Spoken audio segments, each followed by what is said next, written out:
बातमी आहे गोंदियामधून। गोंदियाच्या मोरगाव अर्जुनी तालुक्यामधील संजय नगरमध्ये बिबट्याने एका 5 वर्षीय चिमुकल्यावर हल्ला केला। या हल्ल्यामध्ये चिमुकल्याचा जागीच मृत्यू झालाय। वंश मंडल असं या मृत चिमुकल्याचे नाव आहे। या घटनेनंतर इथल्या ग्रामस्थांनी वन विभागावर रोष व्यक्त केला।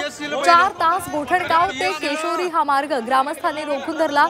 ग्रामस्थांनी शासनाच्या गाड्यांना लक्ष केलेलं आहे, त्यांच्यावर निशाणा साधलेला आहे। जोपर्यंत चिमुकल्याच्या कुटुंबियांना आर्थिक मदत वन विभागाकडून मिळत नाही, वन्य प्राण्यांच्या बंदोबस्तासाठी वन विभाग पावले उचलत नाही, तोपर्यंत रास्ता रोको आंदोलन मागे घेणार नाही असा आक्रमक पवित्रा या ग्रामस्थांनी घेतलेला आहे।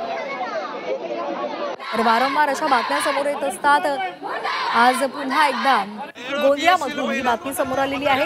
एका 5 वर्षाच्या चिमुकल्यावर बिबट्याने हल्ला केला आणि यामध्ये हा चिमुकला जागीच ठार झालेला आहे आणि त्यामुळे इथल्या ग्रामस्थांनी वन विभागावर रोष व्यक्त केलेला आहे, रास्ता रोको आंदोलन केले।